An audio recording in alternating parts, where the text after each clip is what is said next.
Hello guys, welcome to Law Time. In this video, we will cover Chapter 2 of Indian Contract Act. इसे हम cover करेंगे section 10 से 23 तक. जो भी इस चैनल पर नए हैं, प्लीज चैनल को सब्सक्राइब कर लेना.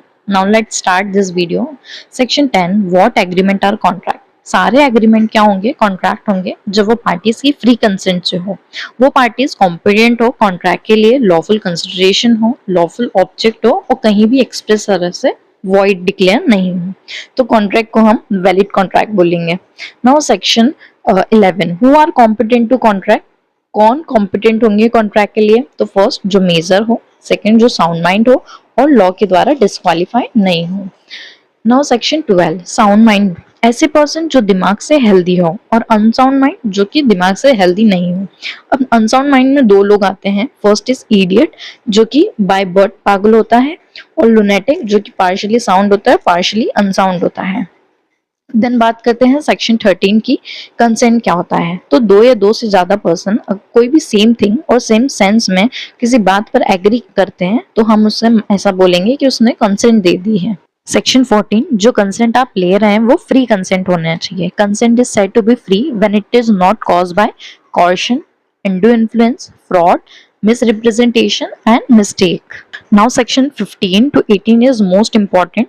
First is coercion, मतलब होता है committing और threatening to commit, मतलब करना या करने की धमकी देना. कोई भी ऐसा एक्ट जो आईपीसी में मना है. या अनलॉफुल डिटेनिंग, मतलब गलत तरीके से प्रॉपर्टी लेना या लेने की धमकी देना. किस चीज को? Any property of any person with the intention to causing any person to enter into an agreement. Now section 16, undue influence, means एक पार्टी इस पोजीशन में है कि दूसरी पार्टी के विल को डोमिनेट कर रहा है and use that position to obtain unfair advantage over other.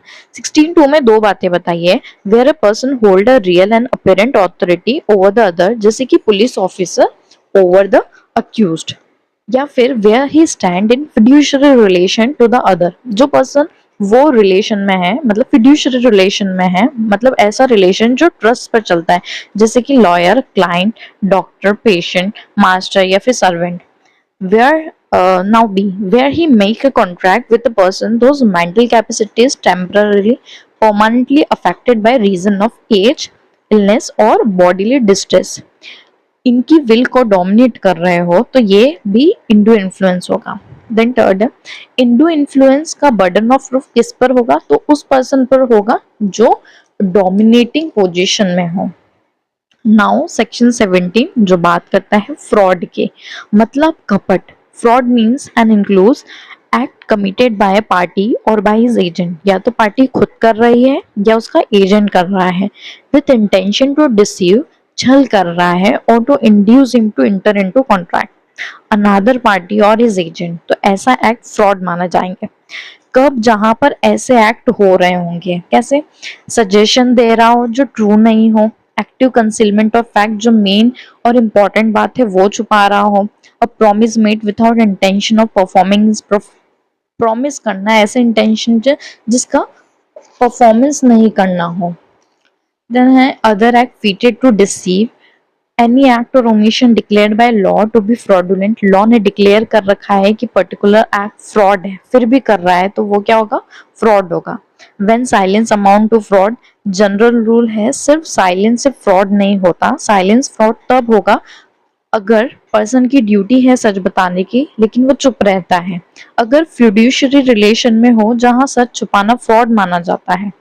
Then silence equal to बोलना. अगर चुप रहने से सामने वाला मिसलीड हो जाए तो ये फ्रॉड माना जाएगा.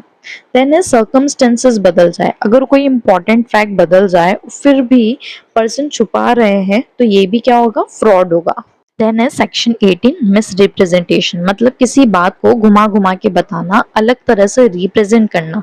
मिस रिप्रेजेंटेशन में तीन चीजें इंक्लूड है: positive assertion, breach of duty, innocently induce other to make mistake. First है पॉजिटिव असर्शन, मतलब गलत बात को बोलना. अगर कोई पर्सन अपनी इंफॉर्मेशन के बेसिस पर एक बात कॉन्फिडेंटली कहे जो एक्चुअली सच ना हो लेकिन उसे लगे कि ये सच है, तो ये मिस रिप्रेजेंटेशन होगा. फॉर एग्जाम्पल, आपने बोला ये एक प्लॉट है जो कि लीगल है लेकिन एक्चुअली में वो इलीगल है.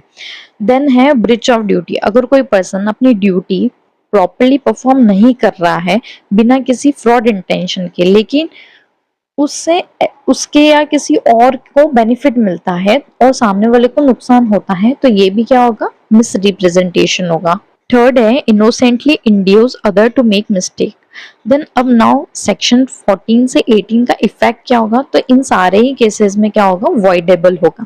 सेक्शन 19 हमको यही बताता है, voidability of agreement without free consent. किसी भी एग्रीमेंट की कंसेंट अगर कॉशन, फ्रॉड और मिस रिप्रेजेंटेशन से ली गई है तो वो क्या होंगे, वॉइडेबल होंगे। नाउ सेक्शन 20, 21, 22 बात करते हैं मिस्टेक के बारे में। Agreement void where both parties are under mistake as the matter of fact. इसको हम एक चार्ट से समझेंगे। Effect of mistake, mistake of fact होता है एक, और एक होता है मिस्टेक ऑफ लॉ। जब दोनों ही पार्टी गलती करती है तो वो क्या होगा, वॉइड होगा, और उसको हम क्या बोलते हैं, बायलेटरल मिस्टेक। और जहां पर वन पार्टी मिस्टेक करती है तो हम क्या बोलेंगे, नॉट वॉइडेबल बट वैलिड। तो ये कौन सी मिस्टेक हो गई, यूनिलेटरल मिस्टेक हो गई। फॉरेन लॉ में भी यही चलता है। नाउ देखते हैं mistake of law as Indian law. तो ये एक्सक्यूजेबल बिल्कुल नहीं होता है, और ये नॉट वॉइडेबल होता है, ये वैलिड होता है। 20 में यही लिखा है, agreement void where both parties are under mistake as to matter of fact. Now section 21, effect of mistake as to law. A contract is not voidable because it is caused by a mistake as to any law in force in India, but a mistake as to law not in force in India has the same effect as a matter of fact. 22 भी मैंने आपको बता दिया है। Now section 23 last, what consideration and object are lawful and what not. तो the consideration or object of an agreement is lawful unless it is forbidden by law. It is of such nature that if permitted, it would defeat the provision of any law. It is fraudulent. It involve or imply injury to the person or property of another. The code regard it is immoral or opposed to public policy. In each of this case, the consideration or object of an agreement is said to be unlawful. Every agreement of which the object or consideration is unlawful is void. Thank you so much guys for watching this video. Do like, comment and share this video. Please don't forget to subscribe this channel.